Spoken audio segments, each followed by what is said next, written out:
नेपाल की कैबिनेट ने एक अहम फैसले में नेपाल का नया राजनीतिक नक्शा जारी किया है। इस नक्शे में लिम्पियाधुरा कालापानी और लिपुलेख को नेपाल की सीमा का हिस्सा दिखाया गया है। नेपाल की कैबिनेट ने इसे अपना जायज दावा करार देते हुए कहा कि महाकाली यानी शारदा नदी का स्रोत दरअसल लिम्पियाधुरा ही है, जो फिलहाल भारत के उत्तराखंड का हिस्सा है।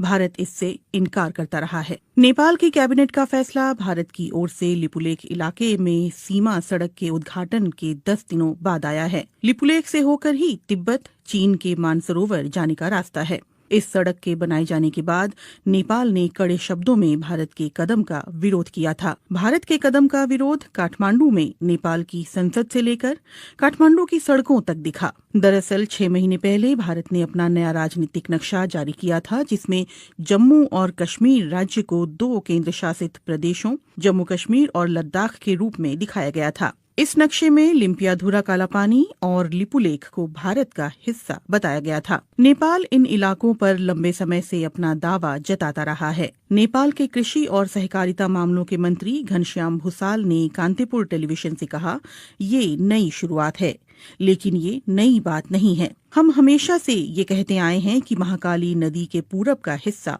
नेपाल का है। अब सरकार ने आधिकारिक तौर पर उसे नक्शे में भी शामिल कर लिया है। हालांकि घनश्याम भूसाल ने ये भी कहा है कि इस मसले पर आधिकारिक हल के लिए भारत के साथ कूटनीतिक बातचीत जारी रहेगी।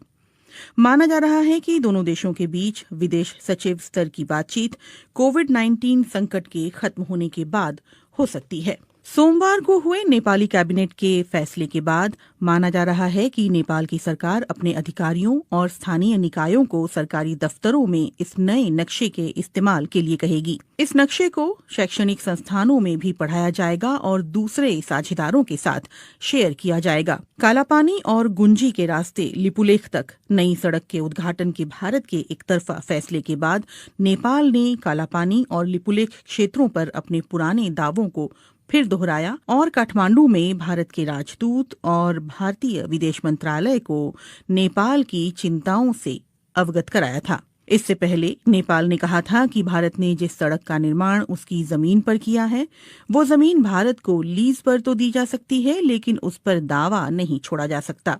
बुधवार को लिपुलेख विवाद पर नेपाल के प्रधानमंत्री केपी शर्मा ओली ने एक सर्वदलीय बैठक बुलाई थी, जिसमें पूर्व प्रधानमंत्रियों ने भी हिस्सा लिया था। लिपुलेख वो इलाका है जो चीन, नेपाल और भारत की सीमाओं से लगता है। लिपुलेख में कथित अतिक्रमण के मुद्दे को लेकर नेपाल में भारत विरोधी प्रदर्शनों का सिलसिला भी जारी है। नेपाल के प्रधानमंत्री केपी शर्मा ओली की सरकार ने इस सिलसिले में भारत के समक्ष लिपुलेख इलाके पर नेपाल के दावे को दोहराते हुए कड़े शब्दों में कूटनीतिक विरोध दर्ज कराया है। उत्तराखंड के धारचूला के पूरब में महाकाली नदी के किनारे नेपाल का दारचूला जिला पड़ता है।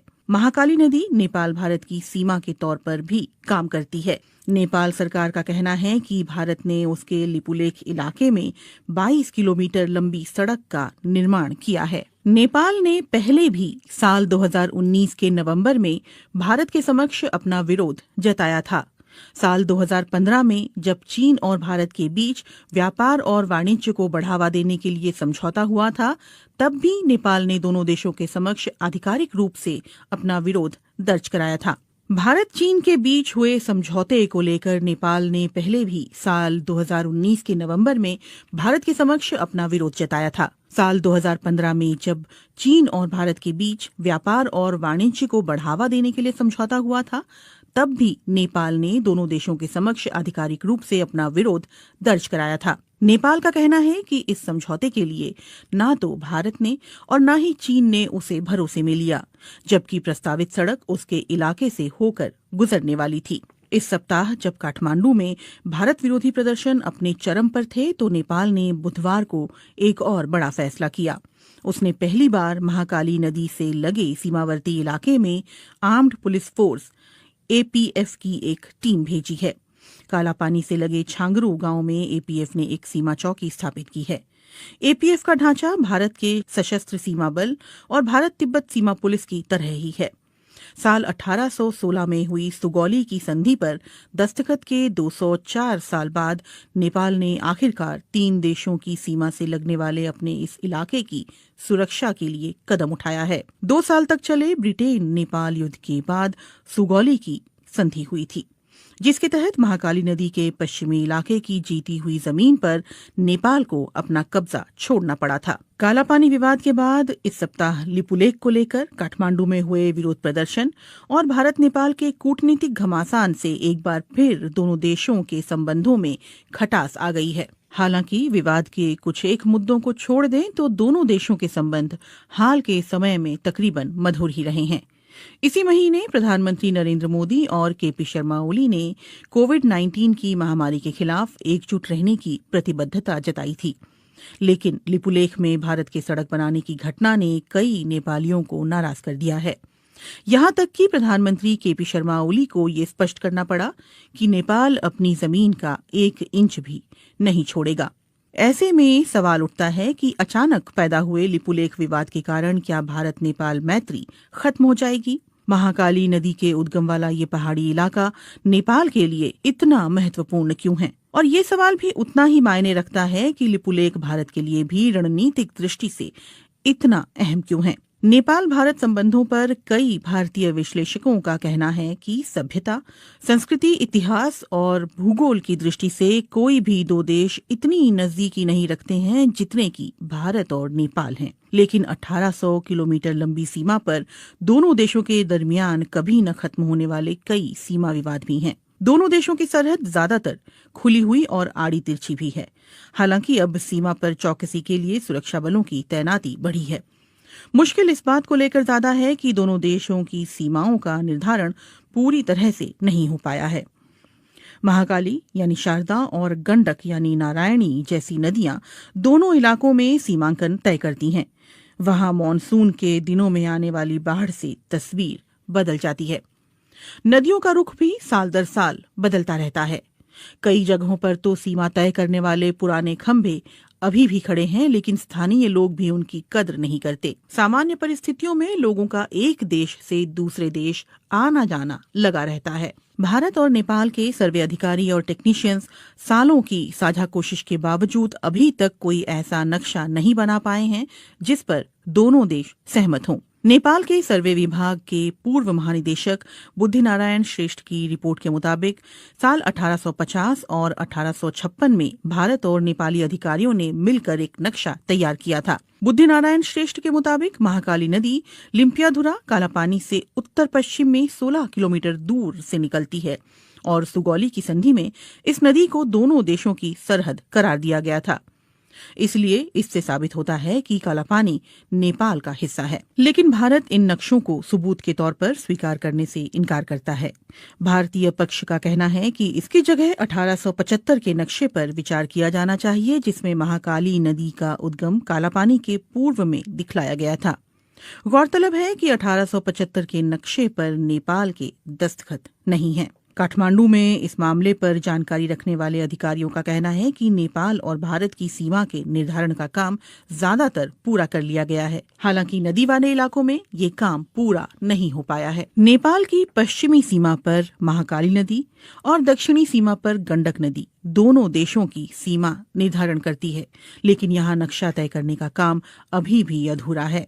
दोनों देशों के सर्वे अधिकारी और टेक्नीशियंस महाकाली और गंडक नदी पर सीमांकन के बिंदुओं के निर्धारण पर सहमत नहीं हो पा रहे हैं, क्योंकि नदियों के बहाव की दिशा बदलती रहती है। इन नदियों का रुख बीते दशकों में लगातार बदलता रहा है। लिपुलेख का विवाद ऐसे ही इलाके से जुड़ा हुआ है। नेपाल का कहना रहा है कि लिपुलेख पर्वत महाकाली नदी के पूर्व में स्थित है, जिसकी वजह से कुदरती तौर पर ये इलाका नेपाल का हिस्सा बन जाता है, और ये बात सुगौली की संधि में भी साफ तौर पर कही गई है।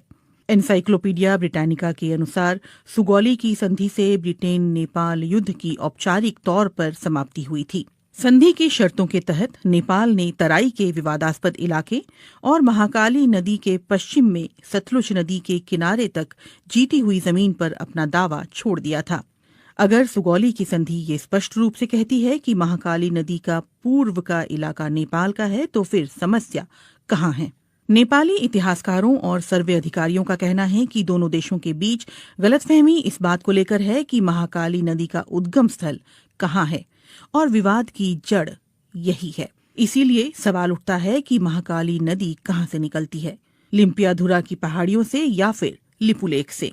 गुंजी गांव के पास जहां लिपुलेख जाने वाली सीमा सड़क बीते शुक्रवार खोली गई थी, वहां दो छोटी नदियां आकर मिलती है। एक धारा दक्षिण पूर्व के लिम्पियाधुरा की पहाड़ियों से निकलकर आती है, तो दूसरी धारा दक्षिण में लिपुलेख से आती है। नेपाल के विशेषज्ञ और अधिकारियों का कहना है कि महाकाली नदी लिम्पियाधुरा से निकलकर उत्तर पश्चिम में भारत के उत्तराखंड की ओर बढ़ती है, लेकिन इसके ठीक उलट भारतीय पक्ष का कहना है कि महाकाली नदी का रुख नेपाल की ओर उत्तर पूर्व में है।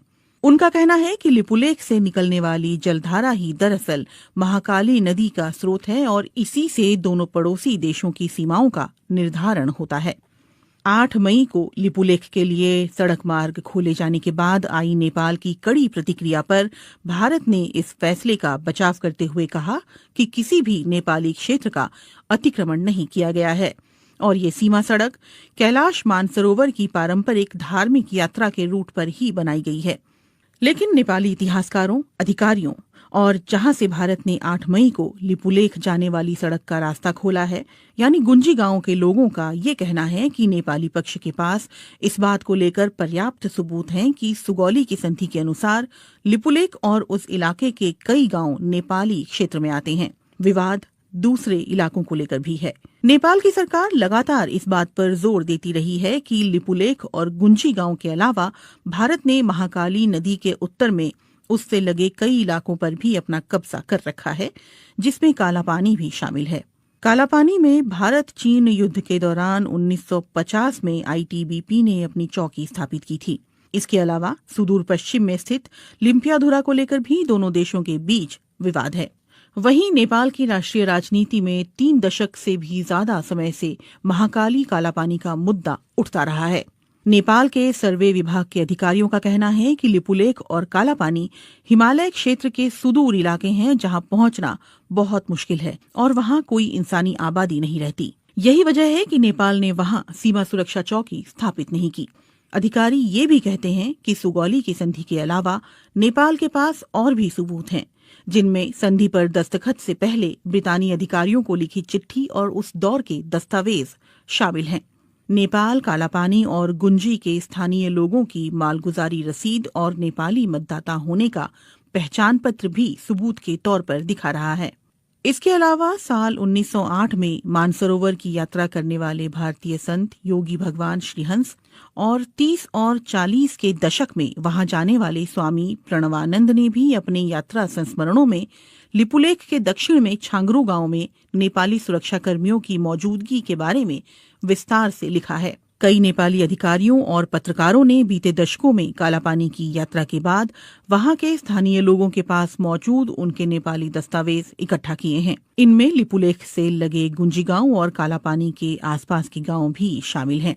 भारत नेपाल के दावे को खारिज करता रहा है। काठमांडू में भारतीय दूतावास और उसके विदेश मंत्रालय ने अपनी तरफ से माहौल शांत करने की कोशिश करते हुए कहा है कि दोनों देशों के विदेश सचिव स्तर की वार्ता में इन मुद्दों पर बात की जाएगी। नेपाल में संसद से सड़क तक भारत विरोधी नारे गूंज रहे हैं और इसके बावजूद कालापानी और लिपुलेख को लेकर दोनों देशों के बीच छिड़ा विवाद सुलझता हुआ नहीं दिख रहा।